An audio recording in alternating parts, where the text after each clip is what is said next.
Olá, sou a Beatriz Campos para falar sobre esporte. Bem-vindo ao canal 10 Brasil. Depois da vinheta, a gente volta com as notícias de hoje.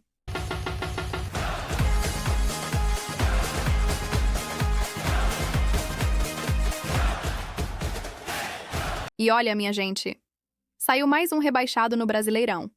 O Juventude confirmou a queda para a Série B com 2 rodadas de antecedência. O empate com o Bahia no Alfredo Jaconi, somado à vitória do Santos, acabou decretando o rebaixamento do time gaúcho. Você vai conferir agora as análises completas do nosso colaborador, Luiz Heitor, que sempre traz aquele olhar técnico e direto ao ponto. E já aproveita para seguir o canal dele também, viu? Tá imperdível. E o Juju, estou em homenagem ao Juventude hoje, tá? De verde, está rebaixado para a Série B do Campeonato Brasileiro. Ontem não venceu do Bahia, precisava vencer para manter a esperança matemática viva ainda, né? Mas aí o Juventude empatou por 1-1 num jogo absolutamente maluco no Alfredo Jaconi, que o Juventude poderia vencer por 2-1, até fez um golaço de bicicleta com Marcos Paulo, Ronaldo fez umas 3, 4 grandes defesas, salvou o Bahia, o Juventude perdeu uns 500 gols, um caminhão de gols, o Bahia também perdeu um caminhão de gols, no final das contas o jogo terminou no 1-1. E eu vou dar aquela pitadinha aqui de provocação para vocês. Eu posso errar todos os palpites, mas dos jogos do Bahia eu cravo o resultado exato na maioria das vezes. É impressionante. 1-1 não traduz nem um pouco do que foi o jogo, mas no final das contas terminou 1-1.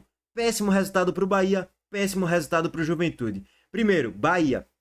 O Bahia se manteve ali na 7ª colocação com 57 pontos. Já trouxemos aqui a análise que o Bahia já está classificado para pré-Libertadores e vai ter que disputar ali aquela vaguinha pela 5ª posição, onde garante a vaga para a fase de grupos da Libertadores.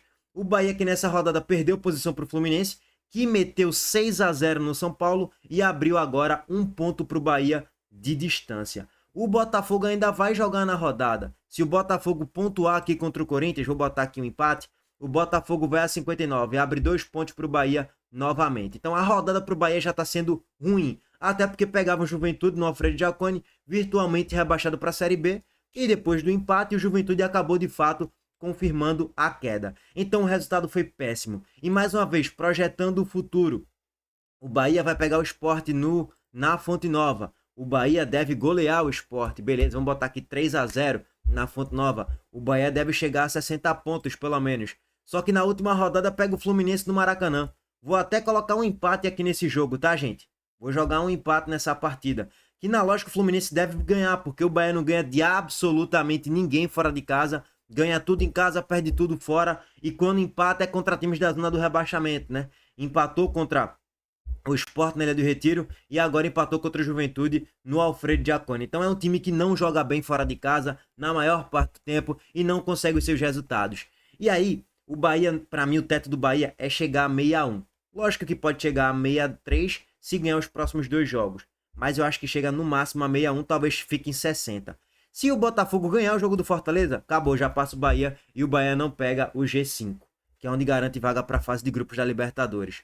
Ou se o Botafogo ou se o Fluminense ganhar aqui do Grêmio, né, por exemplo, vamos botar aqui um 2-1 para o Fluminense, o Bahia também não pega o Fluminense. Então assim, para o Bahia ter alguma possibilidade de fato mais real de pegar essa vaguinha no G5, tem que vencer os próximos 2 jogos. Na lógica não vai, porque um desses 2 jogos é fora de casa, tá? Bom, esse resultado da derrota do Juventude para o Bahia foi excelente para o Santos, que venceu ontem por 3-0 o Sport, saiu da zona do rebaixamento, ultrapassou Vitória Internacional e o Santos vai pegar o Juventude não querendo mais nada. Então, um Juventude desmobilizado, acredito que o Santos deve fazer ferida nesse jogo, deve somar ponto, ou empatar, ou até mesmo vencer a partida. Neymar até falou que vai para o próximo jogo sim contra o Juventude no Alfredo Jaconi. É outra final para o Santos, cara, não tem absolutamente nada garantido para o Santos, mas a tendência aqui pontue contra o Juventude e vença do Cruzeiro nessa última rodada aí. Bom, foi ótimo para o Santos a rodada, porque o Vasco afundou o Inter e foi péssimo para o Vitória, né? O Vitória que entrou na zona do rebaixamento de novo, e aí eu já vou linkar aqui rapidamente o Vitória. O Vitória precisa vencer o jogo de hoje para sair da zona do rebaixamento. Se o Vitória empatar aqui a partida de hoje contra o Mirassol, o Vitória não sai da zona. Chega a 40, encosta no Inter, fica a 1 ponto do Santos e pode terminar a rodada a 2 pontos do Ceará se o Ceará perder para o Cruzeiro. Vai estar vivo ainda na briga? Vai. Mas pelas projeções, gente, pelo que a gente já trouxe aqui de simulação da tabela de classificação, na lógica, o Vitória ele vai ter que ter 2 vitórias daqui para o final. Hoje, Barradão lotado contra o Mirassol. Se o Vitória ganhar 2 jogos, chega a 45. Vai escapar da Série B. Mas se o Vitória empatar 2 jogos e ganhar 1, existem riscos ainda significativos de queda para a Série B. Vou colocar aqui empate contra o Bragantino, empate contra o Mirassol e vitória contra o São Paulo na última rodada. O Vitória vai a 44. Só que pelo número de vitórias e pelo saldo de gols, o Vitória perde contra quase todo mundo. Vamos supor que o Ceará empate 2 jogos. Empata hoje contra o Cruzeiro e empata na última rodada aqui contra o Palmeiras. O Ceará passa o Vitória. O Santos deve ganhar do Cruzeiro na última rodada. Passa o Vitória. O Inter acredito que vence do Bragantino na última rodada. Passa o Vitória. Então assim, o Vitória precisa de todo jeito ganhar o jogo de hoje para ter aquela gordurinha de, porra, se eu ganhar hoje eu posso me dar ao luxo, entre aspas, de perder contra o Bragantino para no Barradão fazer o jogo da vida, vencer e ficar na Série A. Então, o Vitória precisa vencer 2 jogos daqui para o final. Eu acredito que vai precisar vencer os últimos 2 jogos para cravar a permanência na Série A, tá? Ainda é um cenário difícil para o Vitória permanecer. E aí vamos lá, trazer aqui para vocês as probabilidades depois desses 2 resultados aí de ontem, né? 3 na verdade. O Santos 3-0 no Sport, o Inter perdeu para o Vasco de goleada e o Juventude que foi rebaixado para a Série B. Meu povo, antes de seguir com o nosso programa, deixa eu pedir aquela força que faz toda a diferença. Compartilha esse vídeo, manda no WhatsApp, nos grupos da família, dos amigos, ajuda a espalhar nosso conteúdo. E se você ainda não é inscrito, aproveita agora. Se inscreve no canal, ativa o sininho e deixa o like aí embaixo.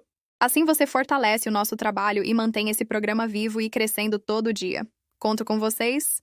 Vamos pros gols também, tá? Lógico, aqui é o vídeo pacote geral, pacote completo, irmão. O Sport com 100% de chance de queda para a Série B, ou seja, já caiu. O Juventude atingiu 100% depois da derrota contra o Bahia e a vitória do Santos contra o Internacional.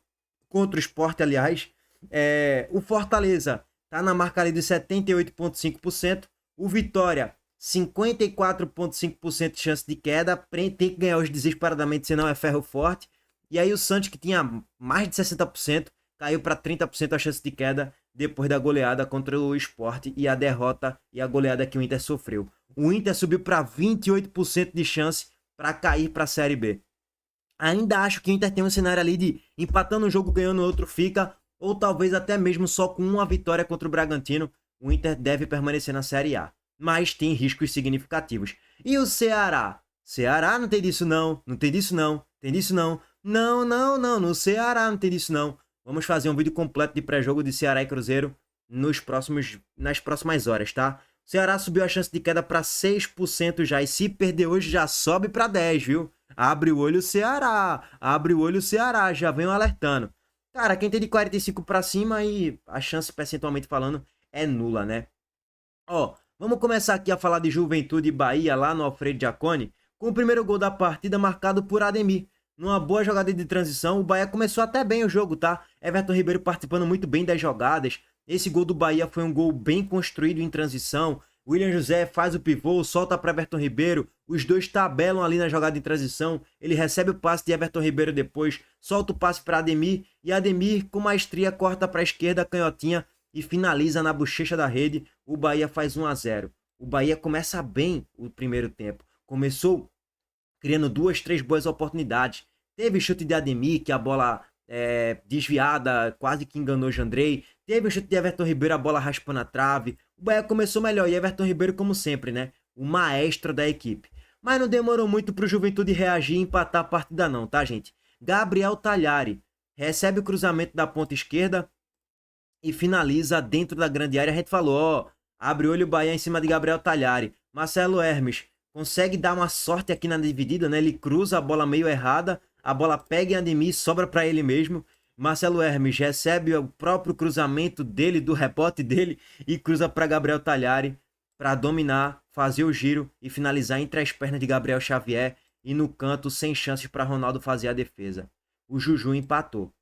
E a partir daí, principalmente no segundo tempo, foi um jogo bem maluco, né? A estatística até diz isso. Ao todo foram 33 finalizações, 4 chances claras de Juventude, 2 do Bahia. Era jogo hoje ontem para 3-3, 3-2, 4-3. Jogo bem maluco no Alfredo Jaconi, porque só a vitória interessava para o Bahia e para o Juventude. O empate era péssimo para os dois e acabou sendo empate. E, velho, tem um lance que acontece nesse jogo, que é um dos lances mais bizarros da Série A.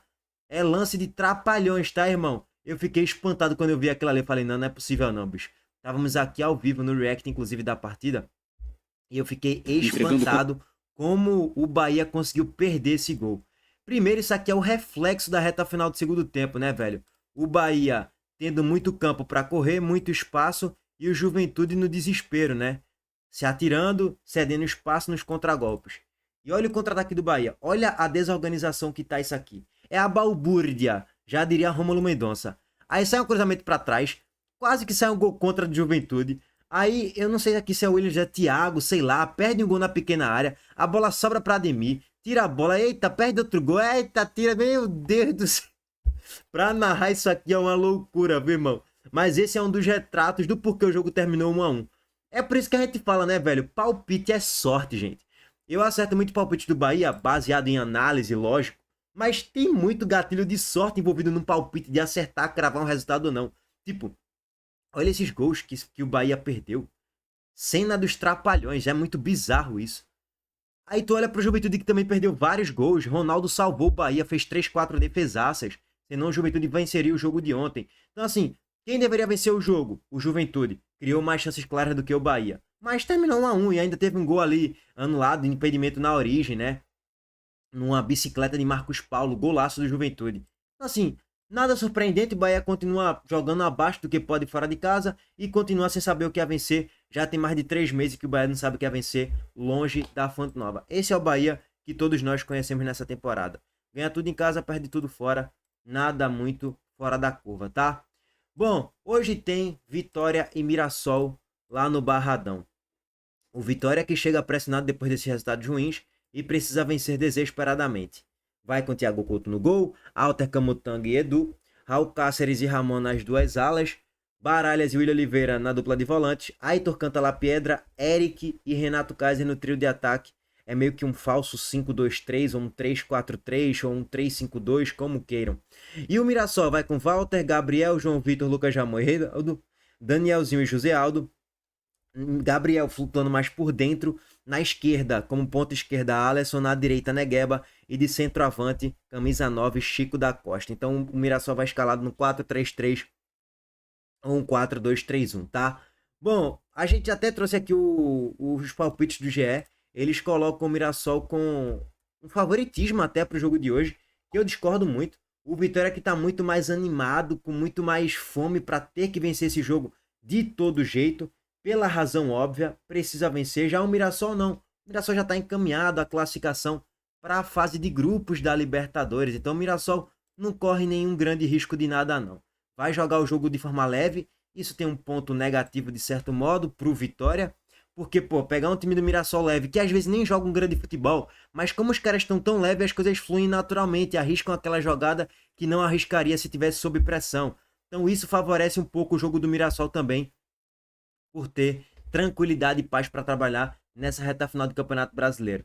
Você vê Mirassol e Ceará, e você vê que o Mirassol nem se esforça para vencer o jogo. Ao natural, o Mirassol faz um gol, faz 2 gols, faz 3 gols, vence o jogo e é isso, cara. As coisas vão fluindo pro Mirassol, ainda mais depois que o time sacramentou a classificação para pré-Libertadores.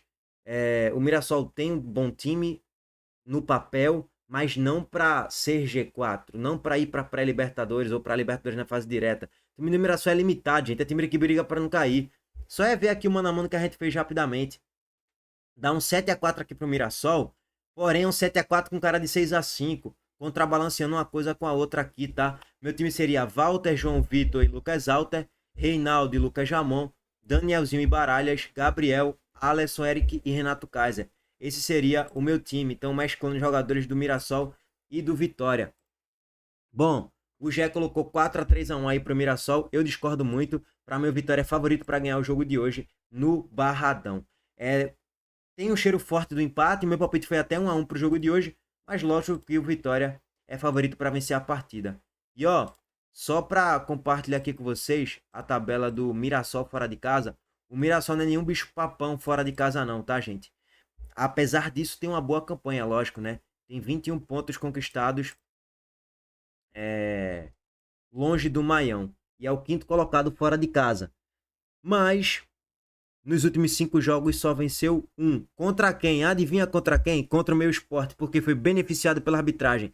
Tomou 3 do Corinthians, perdeu para o Atlético Mineiro recentemente, perdeu também para o Fluminense por 1-0, empatou recentemente aqui contra o Santos na Vila Belmiro sem jogar bem. Então, não é nenhum bicho papão, porém vai ser um jogo dificílimo para o Vitória vencer hoje lá no Barradão. Aguardar a partida, 4 horas, transmissão pelo Premier. Estaremos aqui para fazer análise pós-jogo depois, em vídeo e em live também. Tamo junto. Deixa o like, se inscreve no canal e ative as notificações. Valeu, gente. Aquele abraço. Meu povo, o programa de hoje fica por aqui. Obrigada demais pela companhia, viu?